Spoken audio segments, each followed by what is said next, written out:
সোনা নয়, ভালোবাসাই বিয়ের আসল অলংকার।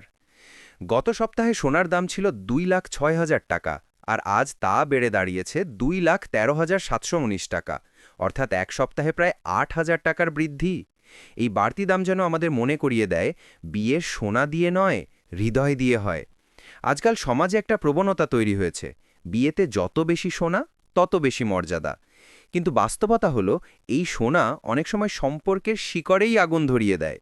দেনমোহর, গয়না বা উপহারের হিসাব নিয়ে তৈরি হয় অশান্তি, সন্দেহ আর দূরত্ব। অথচ ইসলাম আমাদের শিখিয়েছে, বিয়েতে সরলতা ও পবিত্রতা সবচেয়ে বড় বরকত।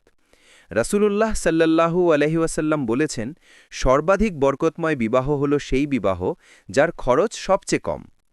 এই হাদিসে এক গভীর শিক্ষা আছে, বিয়ে যত সরল হয় ততই বরকতময় ও স্থায়ী হয়।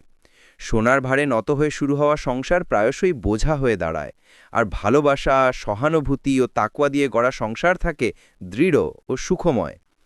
অন্যদিকে সোনার প্রতি অতিরিক্ত আসক্তি অনেক সময় লোভ, অহংকার আর পার্থিব দম্ভকে বাড়িয়ে দেয়, যা বিবাহ বিচ্ছেদের কারণ হতে পারে। কিন্তু যখন দুজন মানুষ পরস্পরের প্রতি ঈমান, ভালোবাসা ও দায়িত্ববোধ দিয়ে জীবন শুরু করে, তখন কোনো সোনার গয়না নয়, আল্লাহর ভয় আর পারস্পরিক সম্মানই তাদের বন্ধনকে স্থায়ী করে। তাই আসুন, সমাজে এমন বিয়ের প্রচলন করি যেখানে সোনা নয়, সুনীতি ও সরলতা হবে মূল ভিত্তি।